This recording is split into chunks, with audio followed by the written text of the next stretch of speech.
worked in a few different jobs within the office. What are they? I think I started off as a commercial sales executive, so I was working with Chris Murgatroyd then. Then I moved to the football secretary role and did that for a while. This is when we were still in Super League. I was the PA to Nigel Wood when he was chief executive here. And then I moved over to the football side again, did that. Then it was the operations side, so I've done that. And now I think I'm classed as financial controller. So what do you do on match days? On match days at the moment, it's basically we're here, if we kick off at 3 o'clock, we get here about 10.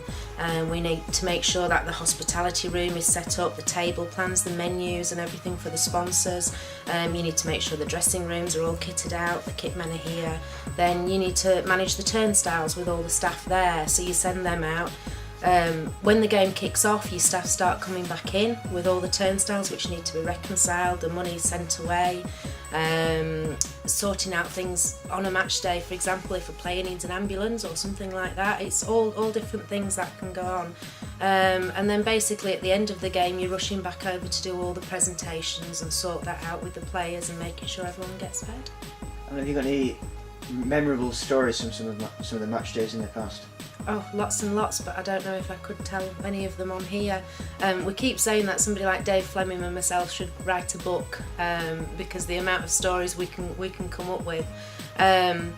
Lots and lots of different things. You put me on the spot and nothing can come to mind apart from one which I couldn't possibly tell you about, but it's very funny. I might tell you afterwards. And how has the club changed over the years? Completely. There is a big difference between being in Super League and being in the Championship.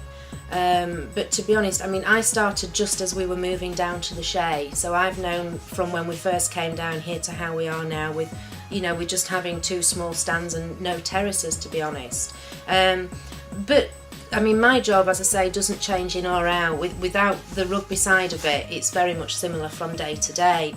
We have got a good reputation around all the other clubs from like the directors that come. We always enjoy ourselves at Halifax, and I think it's because we have the characters here like your Hildas and your Neds and your Cobbs who've been here for so long, and we do have that reputation that we try and uphold. We are always a family club, and we tend to try and get everybody involved, people on a match day. So.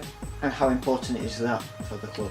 I think it's very important. I mean, we're not, as I say, we run ourselves as a business professionally now, and we've done that for quite a good few years now. But the fact that with sponsors, it's a lot easier.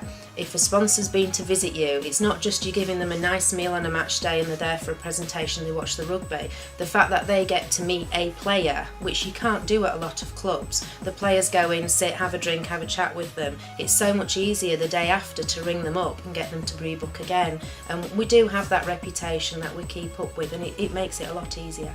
How do you think the new East Stand's going to benefit the club? Oh, we've been waiting for it an awfully long time, and in fact my husband's an Aussie, and I think 7 years ago I said to him we couldn't move over to Australia until it was finished, so it's taken a long time.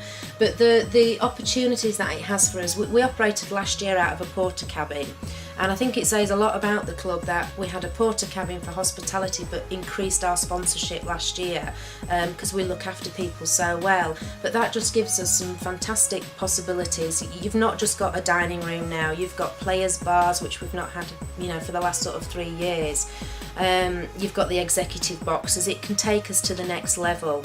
It's going to be hard work because it's obviously more things for us to sell, but we'll still keep the same family run atmosphere we had before, but it will be amazing to just sort of sit in there and look out on a match day and actually see it all finished and done. And how will getting into Super League change the club? To be honest, the inner workings of the club won't change. We'll have to expand, but it will give us scope to do. We have a very good community side at the moment going out to schools, but we do have competition from those schools, from your Bradford Bulls and your Huddersfield Giants. They go to watch them and they see the stars that of Super League. If we did get into Super League, the first things you would do is increase that community programme, and you can have access to a lot more children then, etc, etc. There's obviously the TV side of it. You'll be on TV a lot more, so that would be exciting. I mean, we're doing very well in the Championship at the moment and we're enjoying enjoying that.